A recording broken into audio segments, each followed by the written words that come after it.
I've worked at every Burgerville in a 40-mile radius of my house. Over the years, I've gotten a reputation as a good filler guy. Someone you can call on to deal with sudden absences, firings, and unwanted night shifts. I'm just about old enough that some of the managers trust me, but I've never gone far enough to get a decent promotion. I've been stuck in a kind of limbo. My dad told me it happens. Sometimes if you agree to take the terrible jobs, you become so useful to a company that they'll never fire or promote you. Up until recently, that kinda suited me fine.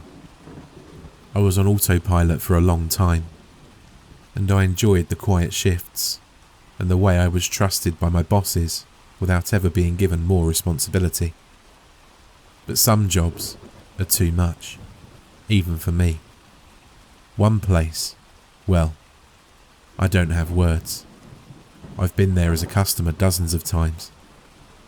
It's perfectly normal in the day, but sometimes I get called in to cover the night shift, and it's the worst place I've ever been. For a start, they only keep one active member of staff on site during night shifts. Apparently it's something to do with policy to always offer 24-hour service. But the people I've spoken to have made it clear the manager doesn't want to keep the store open at night, so he sticks to the bare minimum he can get away with. One solitary person. Every time I think about covering that shift, I wonder how the hell anyone could do that job and keep a hold of their sanity. I can't even understand how anyone let it get that bad, or how anyone could ever think it's normal. I've heard of managers brushing stuff under the carpet, but I don't know. You know, night shifts are always lonely, but this place is something else. It's on a motorway junction by a small village that never recovered from the recession. Nearby there's a petrol station that isn't staffed past 11 p.m. A coffee place that never even opened its doors. And a mechanics that I'm pretty sure doesn't do a damn thing no matter what time of day it is. Oh, and a car wash that hasn't worked since the new millennium. So, come night time, it's just us. This little glassy burger joint with happy mascots and bright lights, standing like an island of bright fluorescent light in a sea of sepia darkness. Overhead, you've got a ramp that leads to the motorway. Close by are 4 dual carriageways that crisscross an enormous roundabout. Between all of that, there are speeding trucks, tricked out cars zooming past, blasting cheap electronic music, and, well, there's nothing else. No fields, no paths, no pavements, no shops, no houses, nothing. This isn't a place made for humans, it's made for cars. And I guess that's why fast food places like this survived, because the drive-thru is always busy. But at night time, it means there's this horrible atmosphere. Overhead, you can hear the cars zooming by, and there are great big lampposts that bathe everything in amber, and the occasional nighttime traveller stopping for a 3 a.m. cheeseburger, but that's it. I've never worked anywhere so empty. Some nights, it's just me, and I've got to be honest, it's terrifying. It's more than just loneliness, it's actually terrifying. There's something out there. It sounds stupid, but there is. The first time I turned up, the manager took me aside and told me I needed to fill a cup up with fat from the fryer and leave it by the open drive-through window. I laughed, but he just groaned, grabbed a nearby cup and filled it up anyway. He put it by the window and told me I couldn't move it. I was expecting some kind of banter, thinking it was a practical joke, but he didn't even bother. It was like he just couldn't be bothered to explain it, so he just did it himself. That was my first night. Nothing happened. Not really.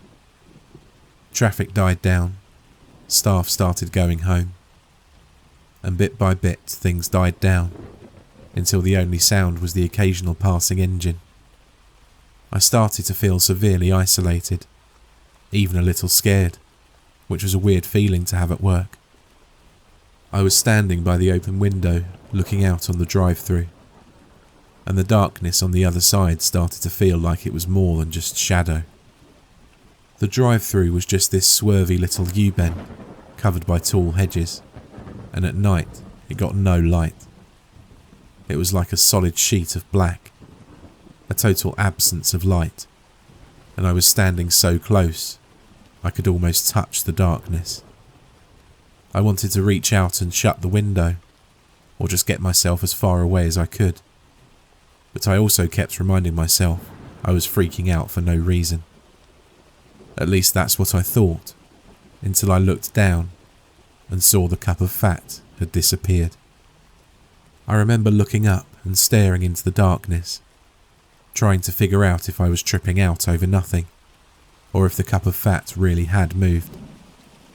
I felt my fingers start to tingle, and my mouth became dry. But there was nothing standing outside that window. Aside from the wind and sound of passing commuters, there was no one anywhere around except me. I mustered up every ounce of bravery and poked my head out the window and looked left to right, and damn near got decapitated by a car pulling up to the window way too fast, rubber tyres squealing on the road as it slammed to a stop opposite me. I jumped a mile, and suddenly the whole world returned to its boring, normal self. It was just a bunch of drunk guys who wound up staying for about half an hour while they repeated their order a dozen times each.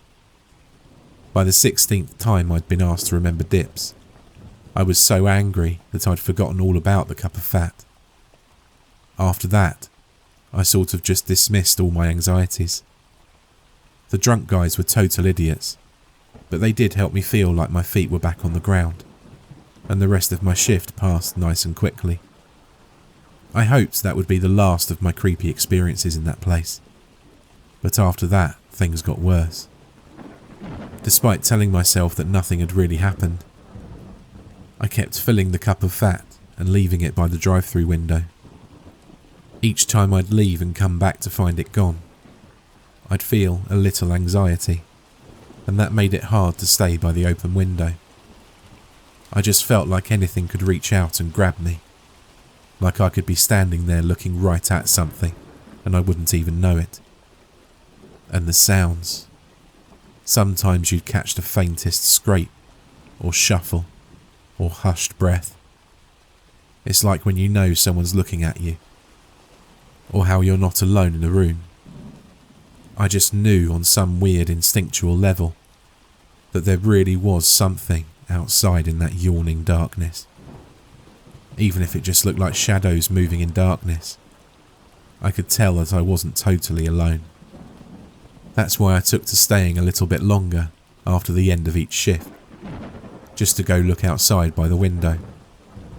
Most days I never saw something, but sometimes I'd see bits of the hedge looking broken or busted up. Nothing serious, just a few odd snapped twigs, but it definitely looked like someone or something big had scraped up against them.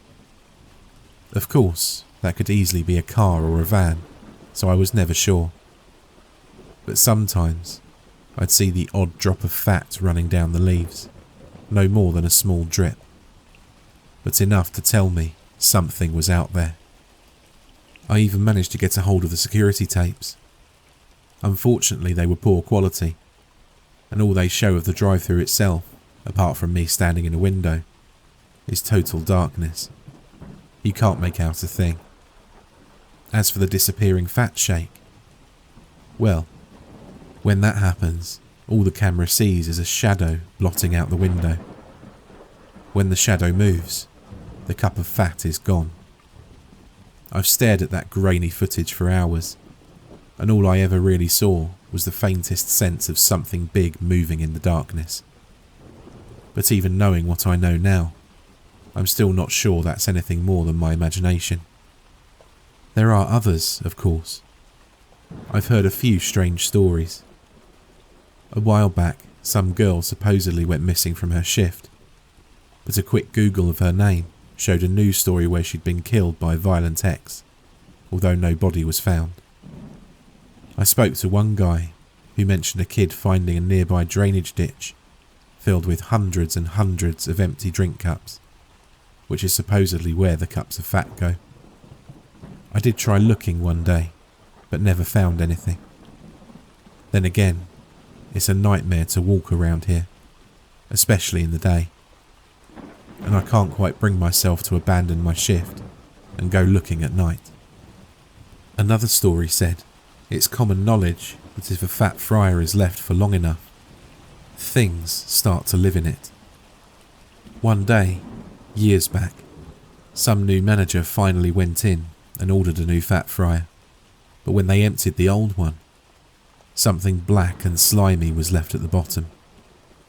Caked in fat and looking like no animal or person anyone had ever seen, this thing slipped away when no one was looking, leaving a trail of fat between the restaurant and a nearby sewage drain. I did mention this story to one manager, and he pulled one hell of a face and told me, "Yeah, I remember that, but there wasn't anything at the bottom of the fryer. Besides, nothing could have crawled because we tipped it straight into the drain anyway, so there couldn't have been a trail." Which I took to be a reasonable explanation, although someone else told me that particular manager wasn't even in on that day. But after a few days of asking around, I had enough stories to fill a book, and almost all of them conflicted in some way. None of them ever really made much sense to me. In some ways, they felt more like lazy attempts to fill in the blanks. They were just urban legends, but I wasn't happy with just tall tales. A few people even asked me, why do I care so much? And the answer was real simple. Because I had to share my shift with something, and no one could tell me what it was. Something was out there taking that cup of fat. I tried tying a string around the cup once, but came back to it rolled up neatly by the window. Another time I left one empty cup and one full cup, only to find both cups gone when I came back. Later that night, the empty one was returned, untouched, outside the front of the restaurant doors. Writing it out now, it all seems benign, playful even, but it wasn't. I know it's hard to explain, but it didn't feel playful, at least not a friendly kind of playful. For a while, I didn't have anything to back that feeling up. That is, until one night, I decided to do one more experiment. This time I left the cup further back from the window, by about 10 feet. I don't even know what I was expecting. I just wanted to try and learn something more, I guess. Something about what was taking the cup. You know, the weird thing is, looking back, I can tell that people were giving me pretty strong hints to leave it be. It just annoyed me. I go from place to place, never fitting in. They all have their in-jokes and their petty cliques. I just resented that I had to be so directly involved in this one. I mean, I had to be the one who actually put the cup out there. But no one was decent enough to explain why. I think some other frustrations got caught up in it all, and I couldn't quite bring myself to just leave it be. I never saw it, at least not all of it. What I remember more than anything was the sound. It's like the image in my head changes all the time. The details move around and the size and order of events change. But the sound was a constant nightmarish squeal. I remember that sound with perfect clarity, even as the image fades away like a nightmare on waking. When I came back in that night, having left the cup alone for a few moments, I stopped by the doorway. Nothing had appeared yet, but a hot gust of wind blew in from outside like an animal's breath. It tousled my hair, and I immediately knew something was wrong. I couldn't see outside that window, just a veil of black. But I got the sense something was pressed up close to the other side. And then, like a dream, that something reached out, groping towards the corner where I usually left the cup.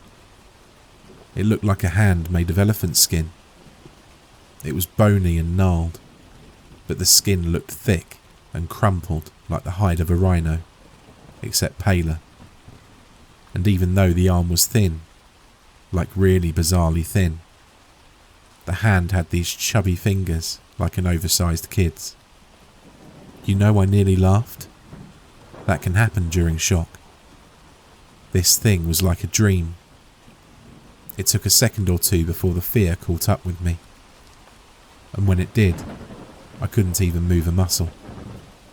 This hand just came out of the darkness and started swatting around, looking for the cup. And when it couldn't find it, it didn't just stop.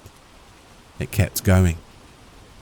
I found my heart racing as it started to strain in my direction. It reached out and slowly started to stretch. The room filled with a sound like nails on a chalkboard. And I remember thinking that none of this was possible. Even as bones and skin grew and pulled themselves out of all proportion. Muscles snapped, skin turned paper thin, revealing blue spidery veins and slick-looking flesh. And eventually, even the skin gave way, so that tattered flesh and strips of tissue hung off. I don't even know. It wasn't bone. It was black and pitted, like tar rolled into a long, thin strip. 1 foot, 2 foot, 3, and soon much more. By the time I realised it was going to reach me, I started to scream and tried to move backwards, but I fell. My mind and body became useless to me, and I was just crying hysterically as this fat-fingered monstrosity came closer. My imagination filled with images of me being dragged into the darkness beyond, even as I tried to desperately get some purchase on the slippery tile floor. I kept screaming, even after it reached the counter just above me, grabbed the fat, and slowly withdrew back into the darkness.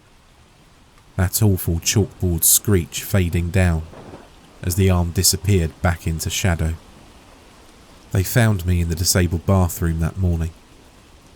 I didn't remember going in there, but I do remember waking up, feeling as though I was still stuck in a nightmare. I opened the door and fled back home, and, as if confirming my suspicions, I later found out my manager didn't say a thing about it to anyone. When I later tried getting some CCTV footage from him, he told me it wasn't available. He knew damn well what had happened. I heard one kid whining about having to clean up after me. When I asked what he meant, he talked about the disgusting paper and rotten chicken he found all over the floor. The only thing I ever got out of the manager was when he got frustrated and snapped at me after I threatened to go to the police. "No one's been hurt for years," he cried out. And then suddenly realising what he'd said, he added, "No one's been hurt, so there's nothing to report. I've tried plenty of times." But I wouldn't let it go. In the end, you know what he did to get me off his back? He installed bars on the window. They had a little square where you could feed some items through, and they could even be opened from the inside to let us hand out the bigger orders. And then he acted like that was it. Job done. But I remembered that hand stretching out, and those bars didn't do much to comfort me. They'd stop a random attacker, sure. But that thing that came out of the darkness? It wasn't enough to get me back on my shift. I only had one left, but I still threatened to quit if they tried to make me do it. I only gave in when the manager himself agreed to sit in on it with me. After that, I was told, I'd never have to work in that branch ever again. Reluctantly, I felt like I had to agree. I didn't exactly have other options. And my parents were pretty ruthless when it came to charging me rent. Plus, I don't know. This is stupid. but I still kind of felt like I was dreaming. I wanted to wake up. I wanted to prove that this was just a screwed up nightmare. It was a tense shift. The manager was annoyed he had to stay up all night, and I was annoyed he'd covered up what had happened, so there wasn't much conversation. The only time we interacted was when he placed the cup of fat by the window and then checked the bars. I took the time to tell him he'd have to stay by the window, because I sure as hell wouldn't. For a moment, he looked like he was going to try and have a go at me, but I think he realised it was pointless and let it go. After all, it was just one more night, right? Around 3:30, I heard a noise from the drive-through.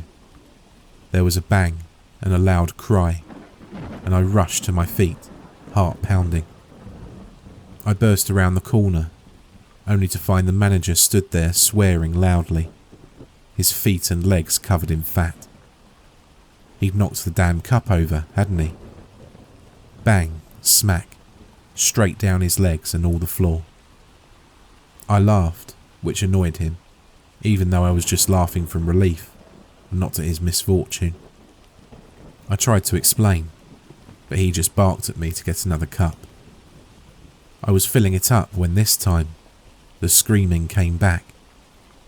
I knew on some level this was different, so I didn't run straight around the corner. I walked slowly and turned to find the manager backing up towards me as that grotesque hand flailed around looking for a cup. Immediately, the manager turned, saw me, and grabbed the cup I held and threw it in the direction of the window, but it just limply hit the bars and thudded to the floor, where the hand, quick as a whip, followed it down. Except the cup had only ever been half full in the first place. I'd never had the time to fill it properly. So those lifeless grey fingers just dabbed at a small pool of fat, somehow managing to look disappointed. And then it snapped up, like a snake fixing its eyes on prey. The manager and I both looked down at him and saw his legs covered in fat, and I immediately started to scream for him to take his trousers off, but it was too late. Before they were even around his shins, the sound started. God, it got into your head. It was like a drill, piercing your deepest thoughts. It hurt just to hear. And the manager was left trying to pull his fat-soaked trousers off with one hand, while he covered his bleeding ears with the other. And that hand, it just kept coming. When it was a few feet away, I grabbed him and started to pull, but we both slipped and fell on some of the fat that had dripped off of his clothes. We were both so terrified, we were trying to climb over each other just to get away. If we'd just taken some time, we probably could have escaped real easy. But something about that hand filled me with a hysterical need to get away. And just like that, it grabbed him. And just as slowly as it had reached out, it started to pull him back in. It dragged him all the way, his screaming desperate and pitiful, until finally he reached the bars. I don't think either of us knew what to expect, but just as his knee reached the bars, he looked up at me with wide eyes. "Open the bars," he screamed. "Jesus Christ, open them now! Open them now!" I ran forward and tried not to look as I fumbled with the padlock. "Where's the keys?" I cried, only to hear a loud cracking. His knee had been forced through the bars. The manager's cries were the worst sound I'd ever heard a human mouth make. His eyes were like marbles, and I realised I'd be lucky if he could even manage a simple word. And those screams just kept getting louder, and louder, and louder. It never sped up. It dragged him through, and he stayed alive for so long. Even when it pulled his thigh through, even when loud, thunderous cracks filled the room. Even when it pulled so hard, his free leg was pushed up against the side of his face. It never slowed down or sped up. And his screams. It pulled him through. All the way through. And what was left on the other side just looked like blocks of meat and bone. Eventually, something broke, and I ran screaming into the disabled toilets. When I awoke, guess what I found? Nothing. No mess, no blood. Some time ago, an article was published mentioning how the manager had gone missing.